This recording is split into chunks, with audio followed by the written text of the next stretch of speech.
body under the name Coalition of Ebonyi State Frontline Governorship Candidates is lamenting the rate of insecurity, abuse of power, violation of human rights, and outright attack against opposition parties in the state by agents of the state government. Well, let's get... Right, exactly. Let's get the government side of the story as we cross live to speak with the Ebonyi State Information Commissioner, Uche Orji. Thank you so much for joining us on Newsnight tonight.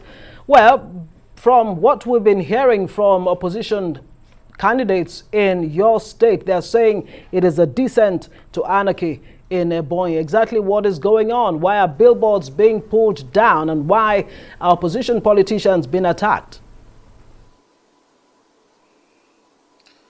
Thank you very much. Let me appreciate you for the opportunity to hear our own side of the story. I will say that it is usual of their tactics and antics in politics, and that is carrying out propaganda and falsehood against a very hard-working administration about their governor. It didn't start today, but I give it to them that, for me, I call it a product of,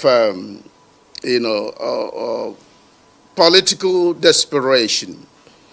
And that goes to show that they're already suffering from what I may call a campaign fever and election malaria.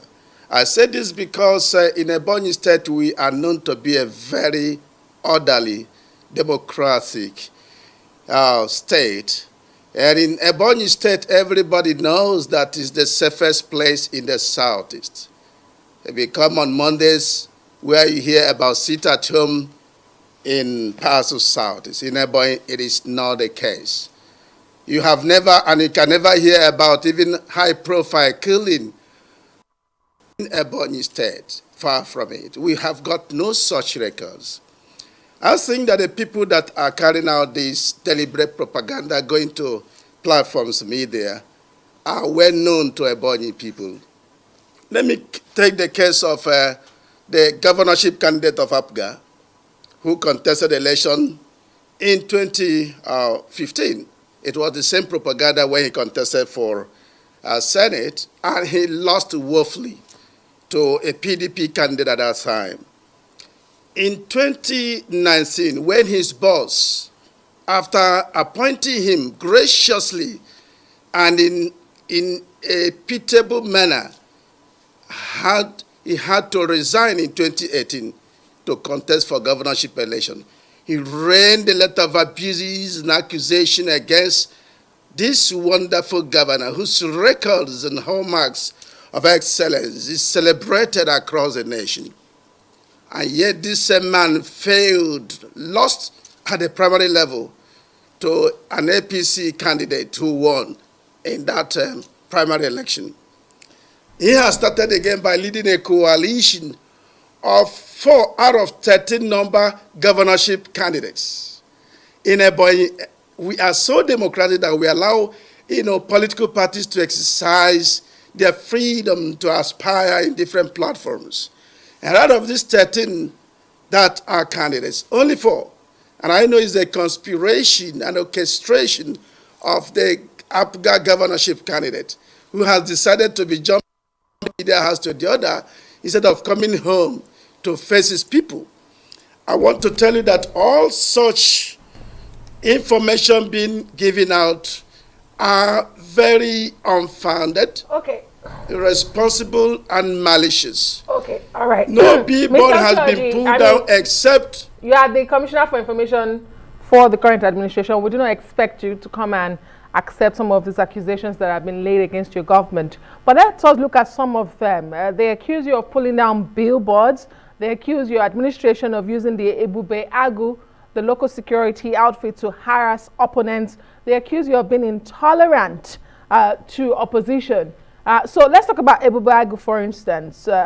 How is Ebube Agu being run to harass and arrest people of opposition? And why are their billboards being destroyed in the state? Yeah, contrary to that very insinuation of falsehood, Ebobago is an establishment of law duly created by the State House of Assembly. And that is in line with the aspiration of the people of the Southeast that there should be something that looks like a security outfit, even though we operate a federating state. And the governor of Ebonyi State, being a responsible and responsive governor, had to constitute Ebobago in 2020. And of course, the necessary details of legislations were made. They have their powers, their limits, and even the sanction issues. That is to say, where they are, they have to be sanctioned. And these people that were appointed as officials of Ebobago came from different communities and stakeholders, including, non-APC stakeholders, nominated these Ebobago officials. And have been trained. They were trained by the police specifically. And they were told rightly that they have a collabo kind of, function to collaborate with the various security agencies. And that they have been doing diligently, not only with the police, with SSS, with other security and other paramilitary arms or agencies of government in the state. And I can tell you that since they merged, there's been a level of peace, decorum, and orderliness. These people know that part of their propaganda is to go to raise abstract issues. Let us discuss issues of policy, of government, issues of development. Why will the governor who is celebrated across the nation begin to think about somebody that has got no profile, no track records? The people have settled their mind on the APC governorship candidate, and that is Right Honorable Francis Obona. We've got no issue. On the issue of billboard, save for issues of failure to pay necessary revenues, which are applicable in other states. In Anambra, for instance, where his party, APGA, is in charge as a government, I'm sure they are paying no less than 10 million per billboard, especially political billboard. But in Ebonyi, there is a little revenue that they have to pay. And these people have neglected, refused to pay. What will government do? The necessary agency will have to give them notices. And where they fail, refuse or neglect to pay the necessary revenue, the necessary MDA will have no option than to give them a notice, seal, or remove. That has been done in line with the law, including APC, where any candidate refuses or fails or neglects to pay the necessary revenue. What option does government have or government agency have than to remove? So our billboards, mind you, are not operated by government. The billboards in the Ebonyi State are operated by individuals. But you need to pay. The individual needs to pay. It's not even the candidate that will pay directly to government. It's the individual owners of the billboards. And where they fail...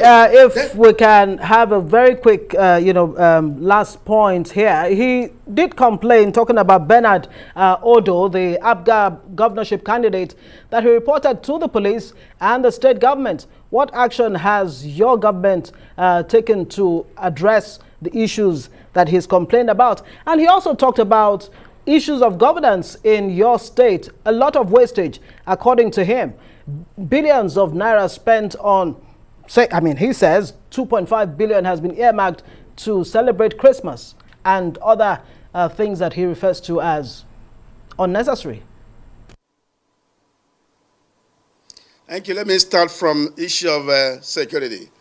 I watched from the tele where one of the APGA candidate was, raising alarm. For me, it was a false alarm because the man was the accuser, the victim, and there was a witness in the same bus, and there was no evidence of any attack from anywhere.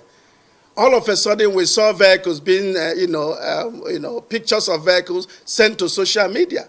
But at that spot where that happened, they could not show us evidence that somebody was seen attacking them or attacking their vehicle. So for us, it's part of the castration to distract our government. So to sell cheap points to the public, come to talk about our development profile. I can say that you need to visit Ebonyi State because there is no thing I can tell you about what government has done. Unfortunately, we're out of time. We have to thank you, Mr. Uche Orji, is the Information Commissioner for Ebonyi State. Is your right of reply. Thank you so much for gracing the occasion.